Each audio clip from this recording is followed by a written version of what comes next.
Hey guys, it's Josh from Mitise Health and Fitness.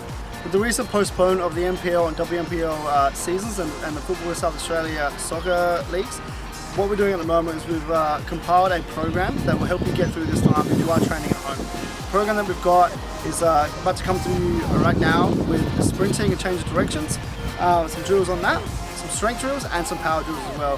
The program that we've got is basic and will provide you with what you need to maintain your fitness through this time period, hoping that the season does come about again on the 17th of April or around that mid-April period. If not, you can continue this moving forwards, but obviously if there is anything specific you would like, you can hit us up or any other strength and conditioning coaches out there.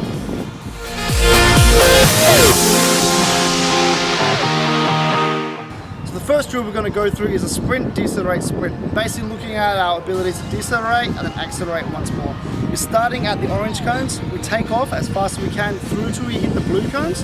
Between the blue cones we decelerate, but we don't actually stop our run, and then accelerate out the end of the blue cones straight through to finishing at the yellows. For our second sprint drill, we are looking at a curvilinear run. So this time we are setting up a semicircle, the distance of an extended center circle from your soccer pitches. You will start at the orange cones once more, take off around that circle, or the half circle, turn around at the end and sprint back, finishing through the yellow cones.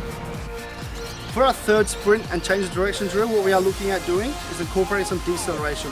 So with this one, you start the orange cones, you sprint forwards about 15 meters, decelerate, but then take off on a lateral shuffle out another 10 meters. Once you hit that cone, take off on a sprint 45 degrees forwards for about 20 meters. The last drill we are looking at is just some progressive sprint work. So with this one, you want to be sprinting distances of 20 meters, 40 meters, 60 meters, and 80 meters.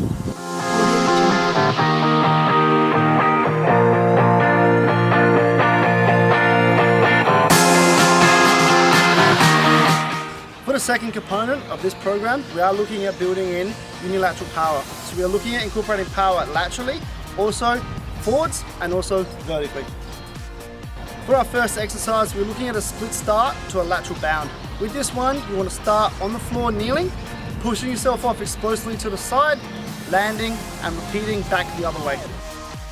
For our first vertical power exercise, we are looking at squat jump repeaters. With this one, load down about a quarter squat, launch up into the air as high as you can, hit the floor and go again 4 times in a row. For our single-legged horizontal power, we are looking at a single leg triple hop. With this one, you want to start on one leg, load yourself down and push yourself off as far and as fast as you can 3 times in a row. For another vertical power exercise, we are looking at incorporating stiffness into the ankles and power through the calves. So with these pogos, you want to try and keep a slight bend in the knees, using the ankles to push yourself up as high as you can, repetitively for 10 seconds, moving forwards as you do.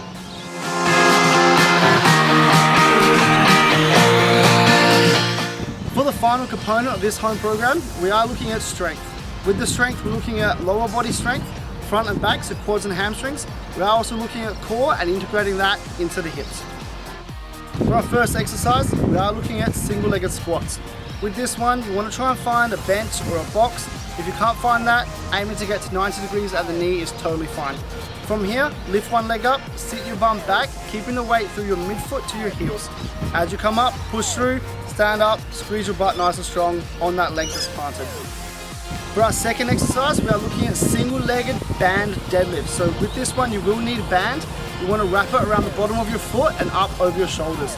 From this position, you want to lift the other leg up in the air and slowly lower yourself down, giving a slight bend in the knee and the ankle. At this point, you drive your hips back. You should feel a bit of tension in your hamstrings. Pause at the bottom and drive yourself up. Once again, squeezing your butt at the top.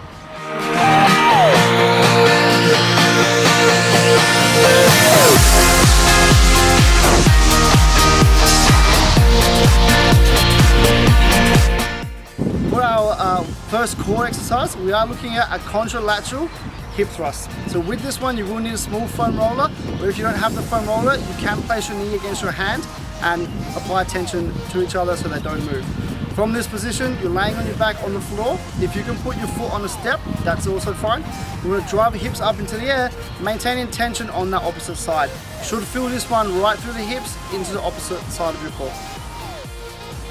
For the last exercise we have here, we are looking at the side plank with a knee drive. For this one, you also need your band. You want to tie that to a tree or a pole, something around that can be anchored on the spot.